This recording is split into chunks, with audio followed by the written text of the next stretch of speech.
Good morning, everybody. Welcome to the CMMC 2.0 update to the DoD CMMC Cybersecurity requirement, brought to you by PTAC and Alvarez Technology. Next slide, please. The Procurement Technical Assistance Center, also known as PTAC, is administered by the Monterey County Business Council.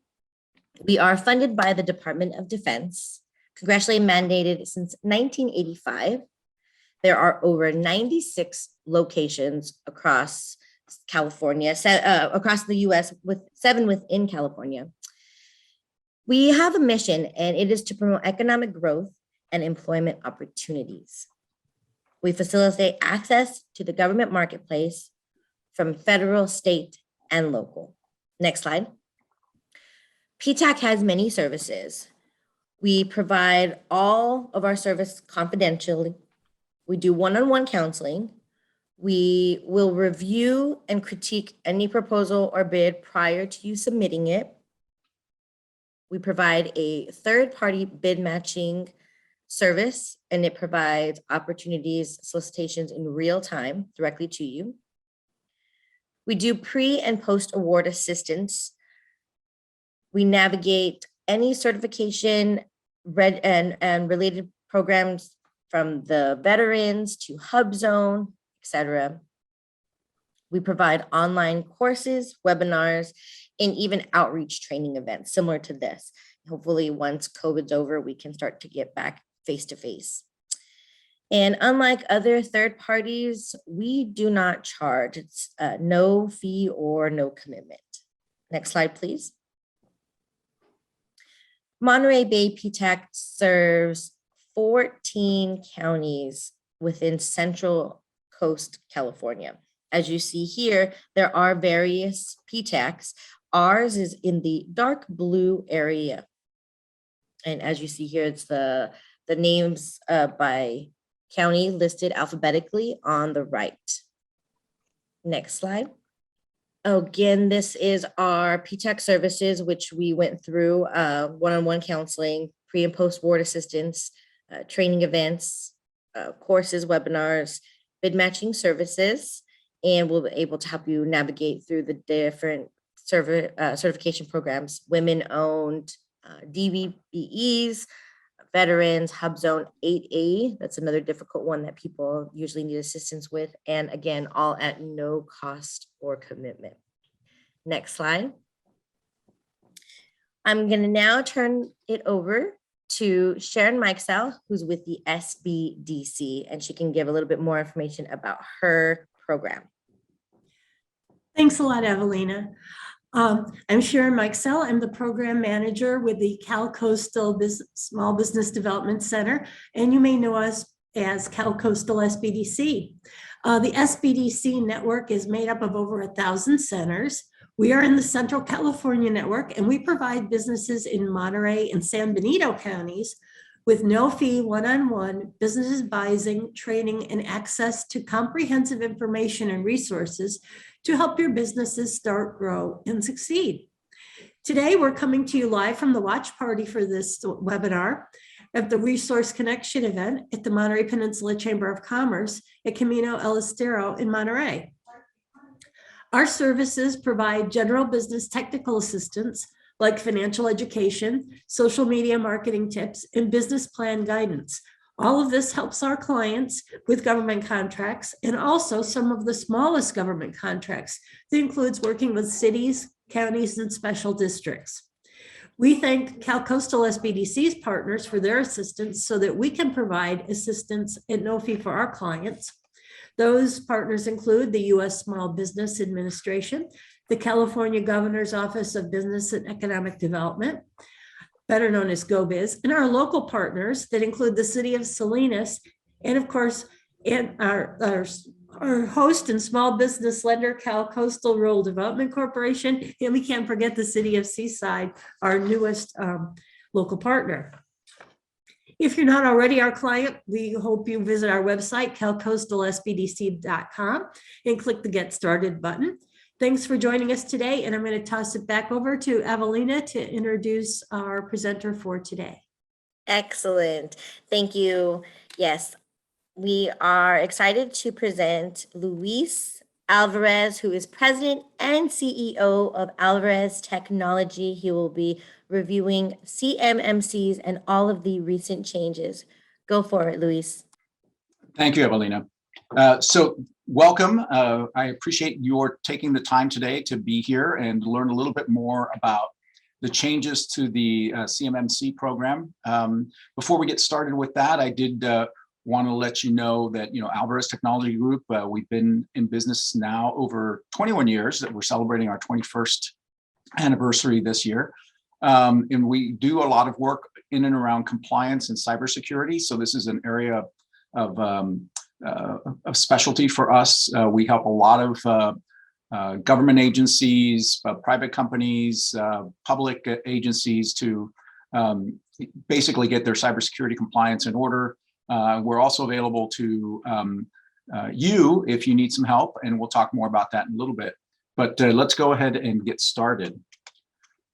So the Cybersecurity Maturity Model Certification, or CMMC, is something that was created a few years ago by the Department of Defense, specifically to address their defense industrial base, contracting base. The idea behind it was that they felt that there needed to be better protections for something called controlled unclassified information, as well as federal contracting information. Controlled, we'll describe what these are a little bit more in depth later, but basically controlled unclassified information is any information that is unclassified that might provide information to our enemies or to nation states that would give indications of what the Department of Defense is doing. Same thing with federal contracting information. You might ask yourself, well, what's the big deal? I got a contract. Why is that supposed to be protected? Well, one example is, let's say you're a company that provides cleaning services for the military, and they issue a new contract for a base that they're going to open in another country that so far, maybe open in a couple of years, but they want to get the contracts out and they don't want anybody to know about that base being open. So that's considered to be FCI, and it needs to be protected. The idea originally around the CMMC certification was that it was going to be an independent certification of cybersecurity and processes and protections at different levels, and we'll talk about that in a minute. And actually, the CMMC was created specifically because in 2018, the Department of Defense already had in place many regulations around cybersecurity in the Federal Acquisition Regulation, FAR, as well as the Defense Federal Acquisition Regulation, DFARS. There were stipulations in there that organizations needed to implement and follow something called the NIST 800-171 requirements. And the CMMC actually is built out of those requirements. But in 2018, they did an audit and discovered that pretty much 90% or more of contractors who claimed to have done these assessments and attesting that they were following the NIST 800-171 protocol weren't actually doing it. So they decided, hey, we're going to put some teeth into this. And they created the CMMC as a way to do that. And it was originally designed to go into full implementation by October of 2025 or fiscal year 2026. And as I mentioned earlier, there are regulations already out there that predate the CMMC that are supposed to be followed by defense contractors, depending on the requirements within their contracts. So if the contracts called for the FAR clause 52.204-21 or DFARS clause 252.204-7012, then those requirements were in place. But like I said, most contractors were pretty much just signing off like they were doing it, but weren't really doing it. So they created the CMMC. So originally the CMMC had 5 levels. This is the original version. I don't know, we really shouldn't call it CMMC 1.0 because nobody knew there'd be a 2.0, but nevertheless, we do have it. So the original CMMC was designed to have 5 levels. We're not really going to talk about level 2 and level 4 because those were really considered transitional levels between 1 and 3 and 3 and 5. So level 1 was really intended to apply to about up to 60% of the defense industrial base, or about 180,000 contractors. The level 3, and this is where the controlled unclassified information needs to be protected. They thought that there'd be about a lot less contractors that would be required to do this, and it called for following the NIST 800-171 controls. There's 110 of those, plus 20 additional controls that were created specifically for level 3. And level 5 is the highest level, and these are contractors that handle CUI, but also potentially could handle classified information. And that called for 176 controls, including the 110 NIST controls plus 66 additional controls. So it was a very complicated system, and it needed some time to be implemented. So when it first was rolled out in 2020, the Department of Defense said, hey, we're going to take 5 years to roll this out and do this incrementally. So that was the original idea. So what happened? Well, the CMMC's requirements were to be finalized by May of 2021. That did not happen.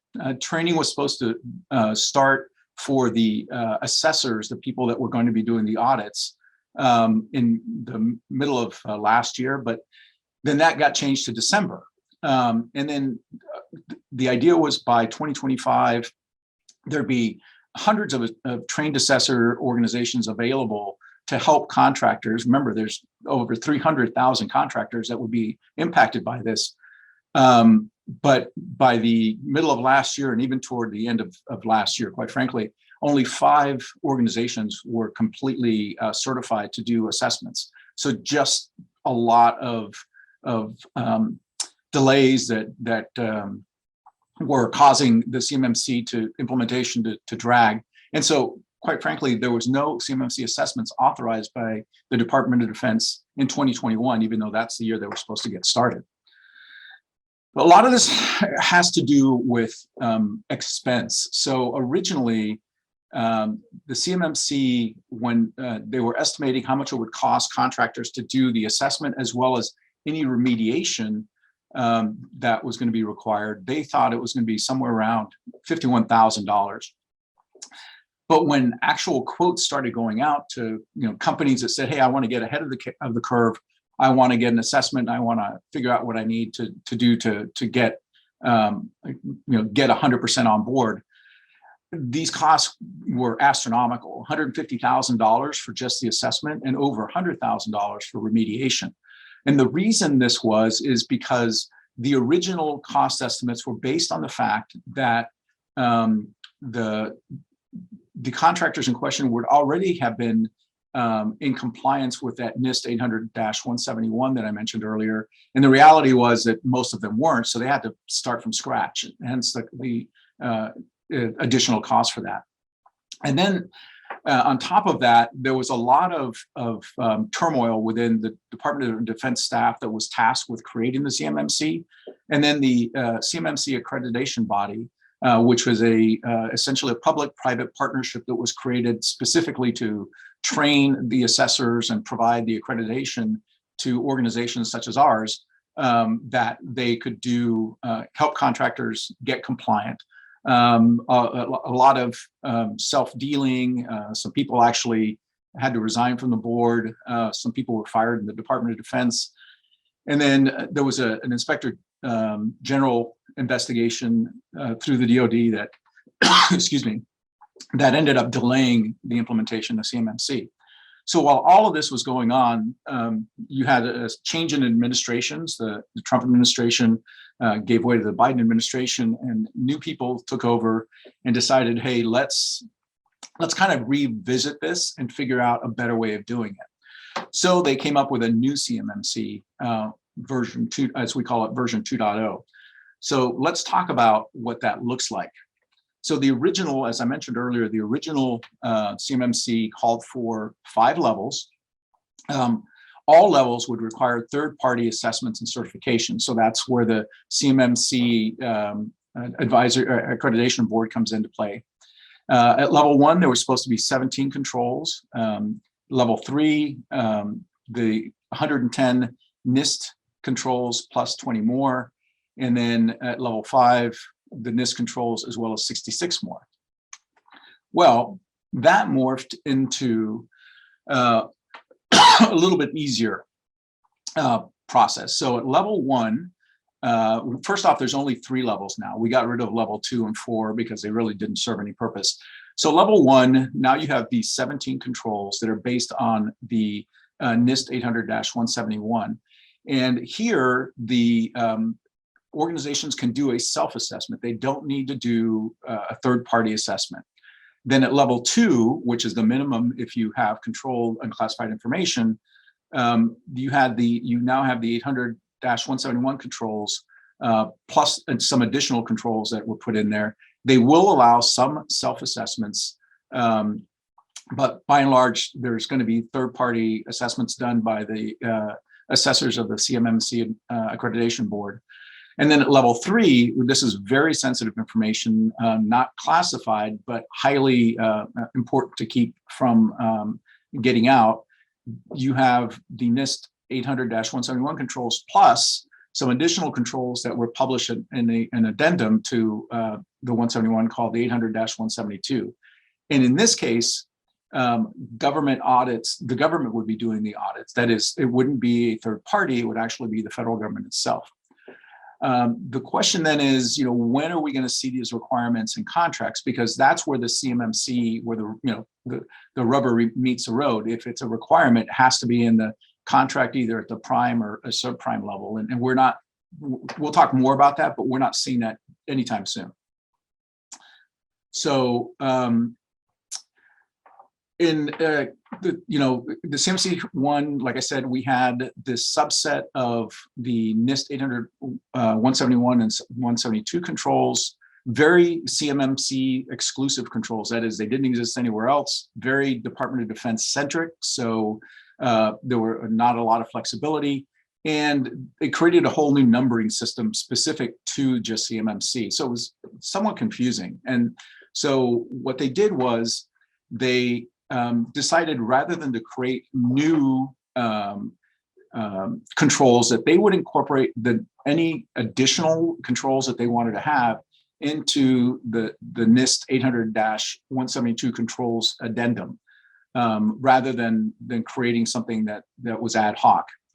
The other thing that happened too is, since 2019, when this was envisioned, the number of cybersecurity incidents across the country at both public and private agencies has skyrocketed. So a lot of other government agencies decided that they wanted to implement something similar. Remember, the CMMC was originally envisioned as just for Department of Defense contractors, but other agencies said, hey, we want to use something similar for our contracts, so that we know that our contractors are doing what they need to do in order to protect the information that they have. So they wanted to get more in line with what other agencies were doing. Although we still have the level 1, level 3, or level 2 and level 3 CMMC numbering system that remains in place, and maybe actually something that gets adopted by other agencies. That's what we're suspecting is going to happen. So a couple of other things, originally all the assessments were supposed to be independently certified by the CMMC accreditation board. It required a perfect score. That is, there's these 110 controls that I talked about. We'll learn more about those in a minute. And you had to essentially assure that every one of those controls were in place and they were working, or otherwise you wouldn't pass the audit. You had to implement every practice. There was no exceptions made, and there was no plans of actions and milestones allowed. That is, you couldn't say, hey, I'm almost there, give me a little bit more time. It was like you either were there or you're not there. So with CMMC 2, there's a little bit more latitude. You still have level 1 has a self-assessment, and level 2s and 3s are going to be, some certification is going to be required there. But now, rather than having a perfect score, you can have a minimum score that's required by the contract itself.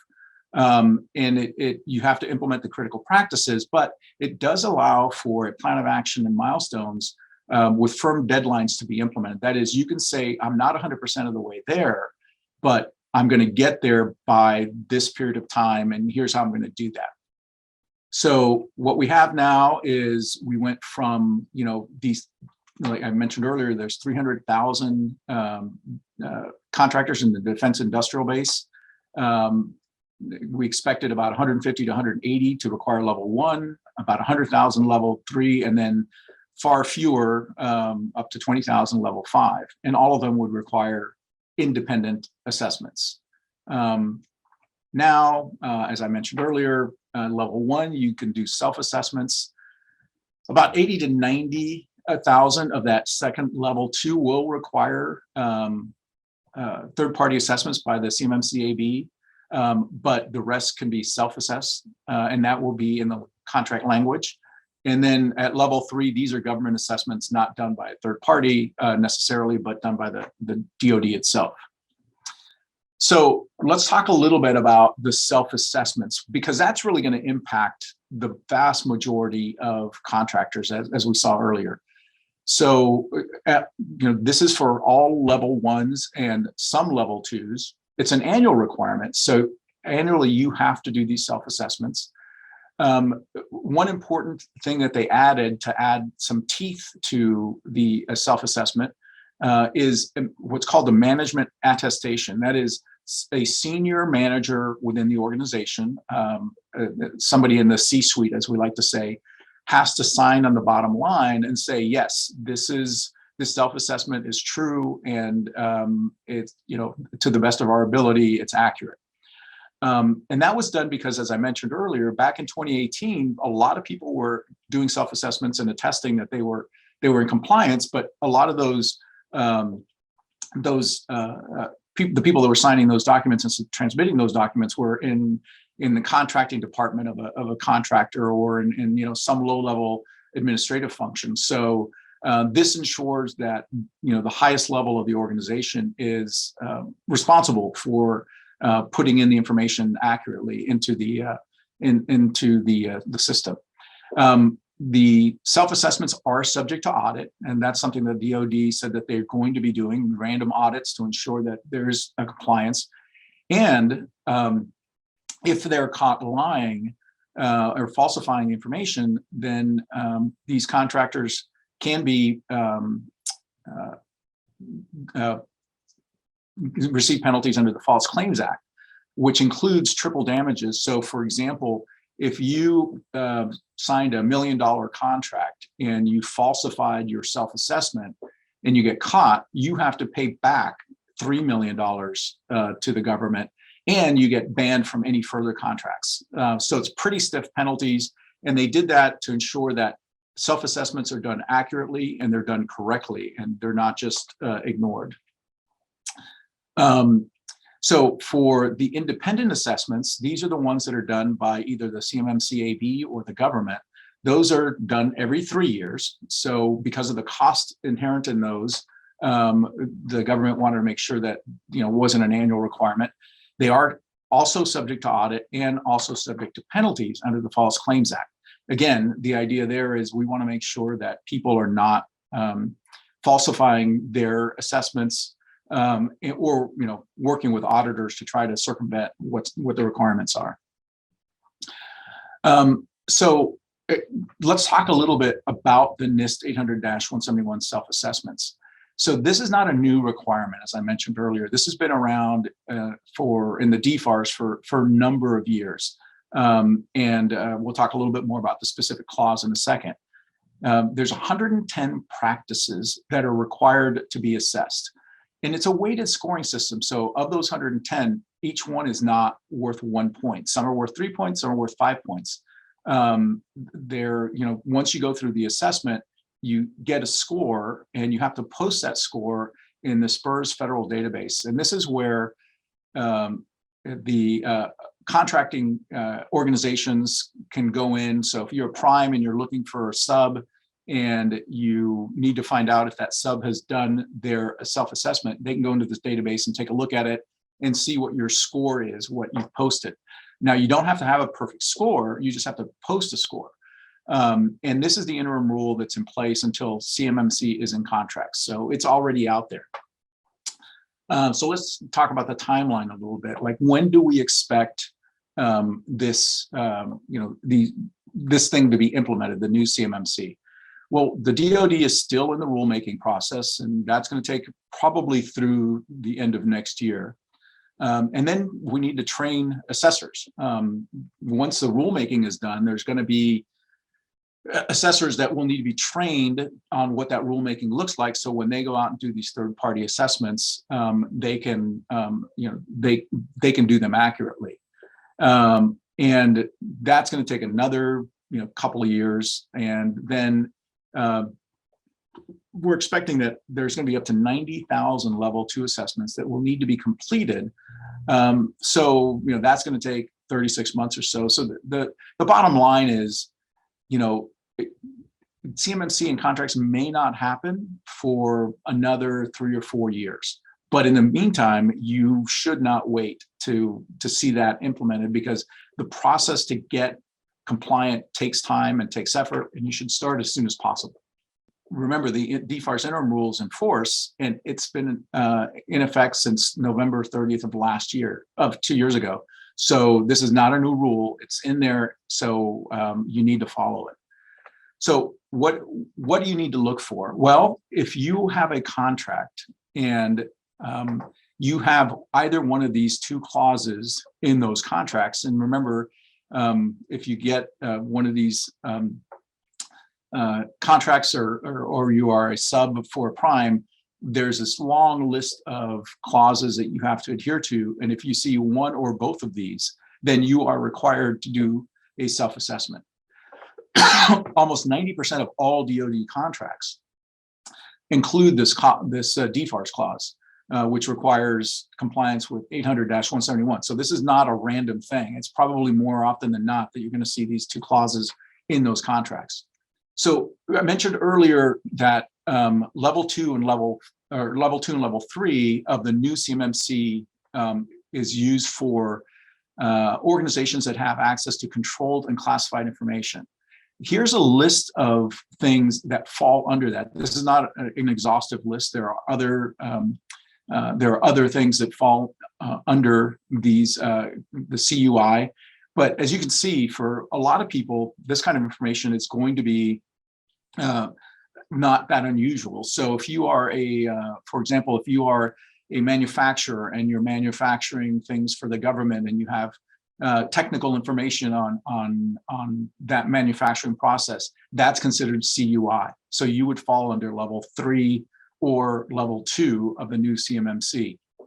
And it's something for you to be aware of. And the contract itself will spell out specifically whether you're required to be a level 1, 2, or 3 CMMC compliant. So you don't have to worry about it. It's going to be in there, but you need to understand what is protected information.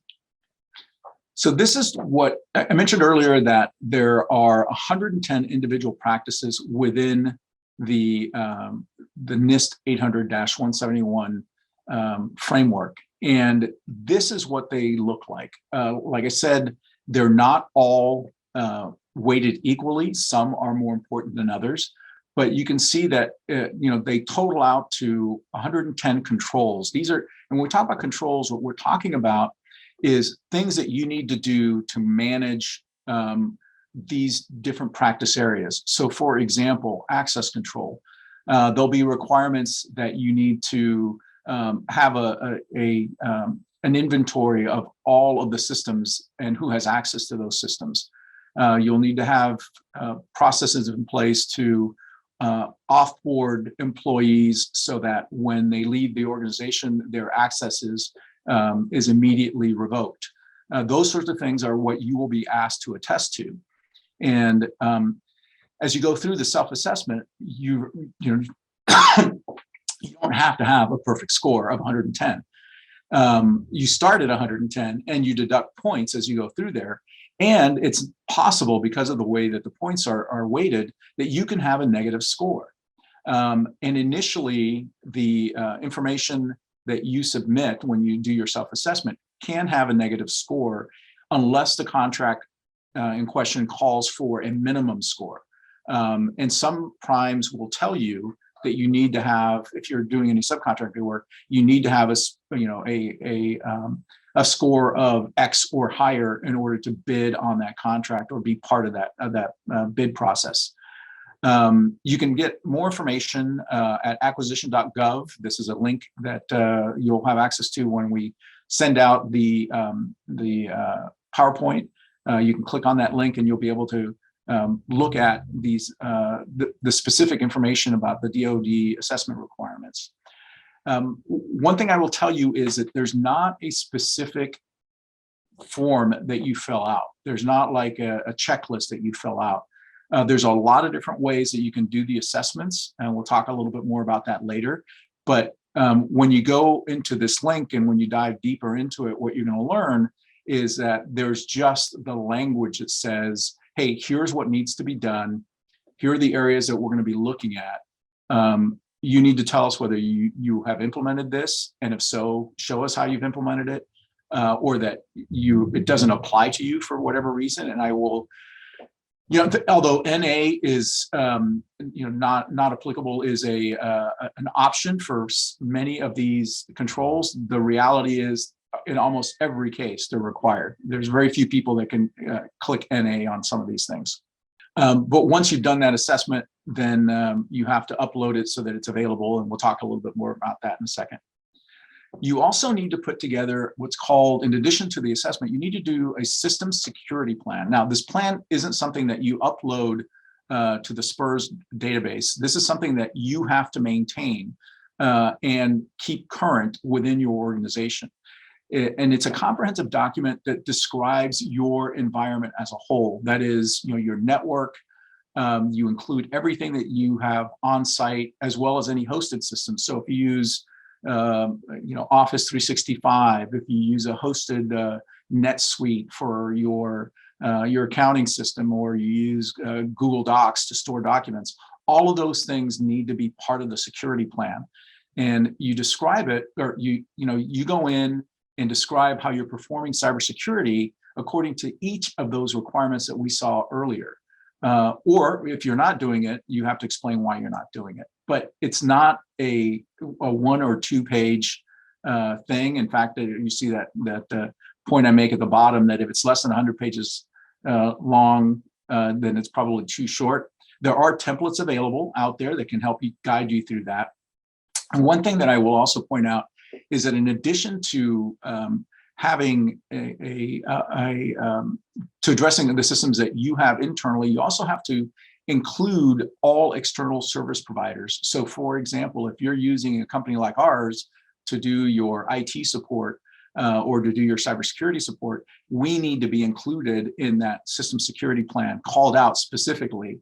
And it's up to the contractors to ensure that the third-party external service providers that they're using are adhering to the same requirements that they need to adhere to. So it's a pretty comprehensive document that you need to put together, but it's a requirement of the entire process for self-assessment. And you also need to have what's called a plan of action and milestones, or POAM. So a POAM, as I said earlier, in the original CMMC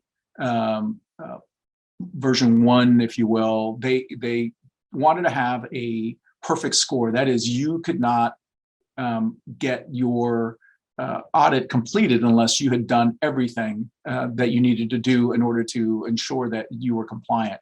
Well, with CMMC 2, they allow you to attest to the fact that you do not have 100% compliance, but you also need to create a plan of action and milestones that show each one of those areas that you're not compliant in. So the control number, the state of the weakness, so for example, let's say there's a requirement to have all hosted systems required multi-factor authentication, and you haven't implemented that.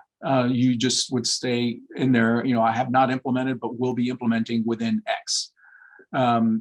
So that's the plan of action that you're going to point out to close the gap between what's required and what you have in place currently.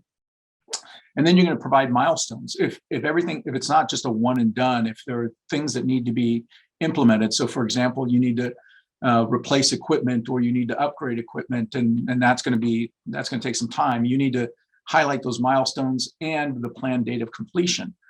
And the whole thing needs to be done within 6 months of the assessment. So this is not an open-ended, hey, yeah, I know I'm deficient, I'll get to it when I get to it, but at least I admitted my deficiencies. No, you have to address those, and you have 6 months from the date of the assessment to get those things addressed.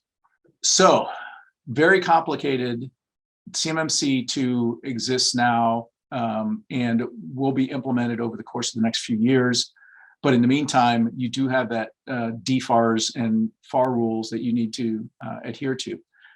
So what resources are available to you to help you get to where you need to get to? Because I know this sounds complicated and it sounds like a lot of work, and it is. I'm not going to lie to you, it is. But there are some tools and there are some resources that I can recommend to you that can help you.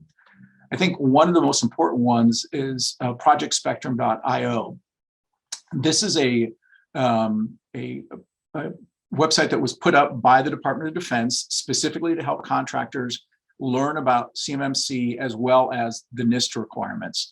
It's free to sign up. You can just go to this website and press that blue sign up button on the upper right-hand side, and then you can get access. And on there, there's a ton of resources, documentation about the NIST 800-171 and 172 requirements, as well as a cyber readiness check. You see that highlighted in the top of the page. If you click on that, you can go in and click on the NIST 800-171 button, and you can go through the process of going through a self-assessment. And it looks something like this. You can see there's 14 pages of questions that you have to answer. Once you've completed it, then you can print it out. And this can form the basis of what you upload into the SPRS system, which is a requirement once you've completed the self-assessment. A lot of these questions people may not know how to answer, quite frankly, because they may not be familiar with them. It's important that you do not try to do this without understanding what those questions mean and what the answers should be. As I said earlier, if you complete a self-assessment and then you are audited and it turns out that, whether through intention or just not knowing what the right answer would be, you answered incorrectly, you could be subject to penalties. So you need to either have somebody within your organization who understands technology, understands cybersecurity, can help you navigate through this self-assessment, or quite frankly, a lot of contractors are just hiring companies like ours and others, there's plenty of us out there, to do these sort of assessments for them, because the requirements are pretty specific. There are things like you have to maintain an active inventory of all of your systems. You need to do vulnerability scans and external penetration scans. A lot of that documentation you do not have to upload to any government portal, but you need to have it available if you're subject to audit. So it's important that if you are going down this road, that you take this pretty seriously and that you get the help that you need. Because like I said earlier, this is not just a DoD requirement. We expect that all contracts for all government agencies, whether it's Department of Labor or the DOJ, any of those contracts, they're going to start requiring that organizations adhere to this NIST 800-171 standard themselves. So if you're thinking, well, I'm just going to not go for DoD contracts, I'll just avoid those, you're pretty much setting yourself up for failure. So make sure that you at least look into it and then make those decisions. So what's next? Well, you can complete the self-assessment and upload it. As I said, this website, cmmcaudit.org, is a really, really good resource. It has a lot of the documentation that can be helpful in terms of getting you started and explaining things. It's very easy to understand, very comprehensive. You also have to have that system security plan and POAM. So you can't skip on those. If you think all you need to do is just a self-assessment, you need to have those ready at the same time. And again, you are subject to DoD audits after the fact. So if you get your self-assessment done, make sure when you attest to its accuracy, that you are satisfied that it is 100% accurate to the best of your abilities and that you didn't fudge anything. And if it's too much for you, find somebody to help you get this done, because I think it'll be something that you can get started on today, and it'll probably take you some time to put together. But don't wait till the CMMC requirements come out, because by then it'll be too late and you might be locked out of either bidding or rebidding on contracts. So with that, I will open it up to any questions that you might have, any comments. Happy to field any of those. A question that came up: are resources or grants available to assist businesses with becoming a CMMC registered provider and certified CMMC professional or a third-party assessor organization? There are no grants that I know of for that. I can tell you that we've been part of the CMMC accreditation board. We are a registered provider for a couple of years now, and there are changes going on in the CMMC AB. So some of the training that's going on is being modified, obviously, with the changes in the CMMC program. That's going to change some of the training. But if you are interested, I would definitely sign up for the CMMC. Go to cmmcab.org and sign up and become a member and attend their town halls. And they would tell you if there's anything available out there to help you get certified.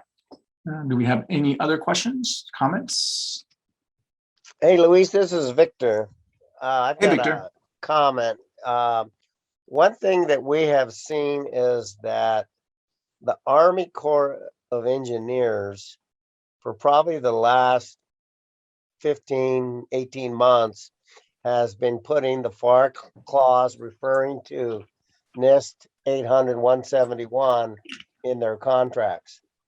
So if you're on this webinar and you're a construction contractor and they're looking at Army Corps of Engineers work, then this is something that you really need to heed, because they are including it in their contracts.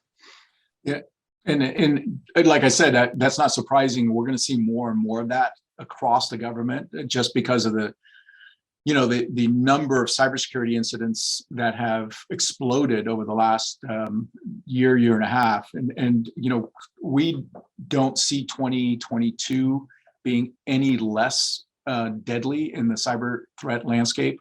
We only see the threats increasing and the attacks increasing. You have, the reason that this information is being protected is because you have other nation states, in particular China and Russia, that are really trying to exploit the information that they can get access to as a way to learn more about our tactics and what our government is doing to try to protect our nation. And so the US government sees that and is doing everything they can to prevent that from happening. Well, thank you very much. I don't see any other questions, but thank you for attending today. Like I said, the recording of this webinar will be available later. The MCBC will send it out, as well as a copy of the slide deck that I presented today. Feel free to share that with anyone. And if you have any questions, reach out to the PTAC. You see Victor's contact information there. or if you have any questions for us or want some help in navigating the self-assessment or getting compliant, feel free to reach out to me or visit our website and get some more information. So with that, I want to thank you once again and wish, actually might have another question here. The question is if these clauses, so the two clauses that I mentioned, the FAR clause and DFARS clause, the question is if those clauses aren't in there, does that mean you don't have to worry about it? The answer is you don't have to worry about this specific requirement, but there may be other clauses in there that deal with security and cybersecurity that are not the two big ones, the ones that I mentioned earlier. Somebody asks, we have a janitorial service, which level of security will be needed?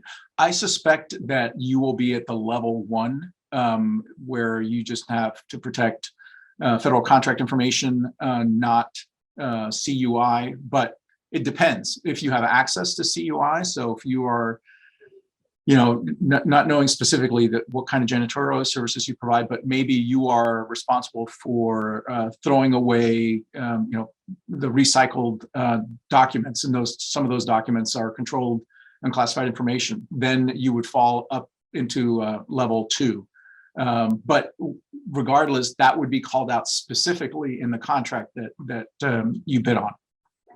All right, and last call for questions. Happy to answer any one. If not, well, then thank you so much for attending today's webinar, and we will be sending out additional information. I'm sure MCDC will be on any further webinars. So take care and have a great day.